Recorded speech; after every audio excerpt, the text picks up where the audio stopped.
कौन से द्वार होते हैं पता है? पहला द्वार भगवान का। भगवान के द्वार पर कभी खाली हाथ मत जाओ।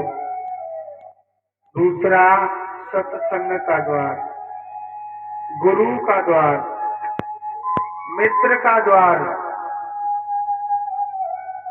बेटी का द्वार। कुछ द्वार ऐसे होते हैं जहाँ कभी खाली हाथ नहीं जाना चाहिए। और बताओ, डॉक्टर का भी द्वार। आप असरे क्या खाली हाथ जाना चाहिए डॉक्टर के द्वार पर? है? पहली पर्ची काट दे। कुछ द्वार ऐसे होते हैं जहाँ कभी खाली हाथ नहीं जाना चाहिए। सुदामा कहने लगा अपनी पत्नी सुशीला से कि हे सुशीला, देख मेरा कृष्ण भागवत है, मेरा कृष्ण मेरी बेटी है, मेरा कृष्ण से जाऊं। हे सुशीला, मैं अपने कृष्ण के पास कैसे जाऊं? मैं अपने कृष्ण के पास कैसे जाऊं, आप बताओ ना। तो देखो, सुदामा जी महाराज न चाहते हुए सुशीला के कहने से तैयार हो गई। तो सुशीला थोड़े से चावल लेकर के आई। एक बात बोलो, कल के दिन बताया, सुदामा जी चावल लेके क्यों गए? चावल लेकर के क्यों गए थे? क्योंकि भगवान को चावल अर्पण करने से घर की दरिद्रता भगवान के पास पहुंच जाती है।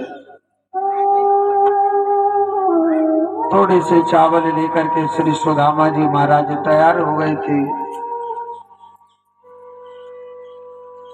चावल लेकर के तैयार हो गए थे।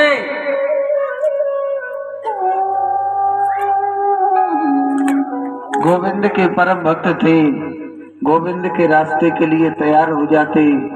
कहते ना, जो कृष्ण भक्त होता है, जो मेरे परमात्मा का भक्त होता है, वो कभी चिंता नहीं करता है संसार की, कभी सोचता नहीं है दुनिया की ओर। जो ठाकुर जी से, मेरे कान्हा से प्रेम करता है, वो कभी दुनिया की नहीं सोचता है।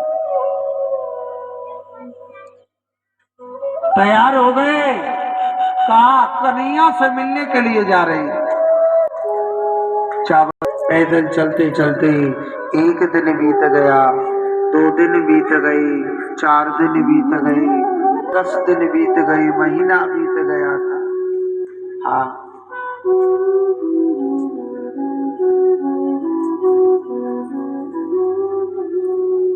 महीना बीत गया, जिसके पैरों में छाले पड़ गए।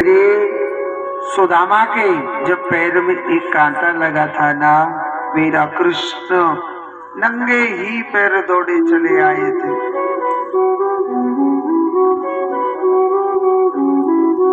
और आज सुदामा के पैर में हजारों कंटक लग गए। घोर गरीबी में मेरा गोपाल ना बड़ी बड़ी परीक्षा लेता है। ऐसा है मेरा गोपाल, ऐसा है मेरा कृष्ण। घोर गरीबी में भगवान बड़ी बड़ी परीक्षा लेते हैं। सुदामा जी महाराज पैदल चलते ही जा रहे हैं, चलते ही जा रहे हैं। रास्ते में शरीर साथ देना छोड़ देता है। सुदामा जी मिट्टी इकट्ठी करके वहीं लेट जाते। यारो, हे मेरे मित्र, मैं तुझसे कुछ मांगने के लिए नहीं आ रहा। मेरे मित्र, मैं तुमसे कुछ मांगने के लिए नहीं आ रहा, सिर्फ तेरे दर्शन की अभिलाषा थी।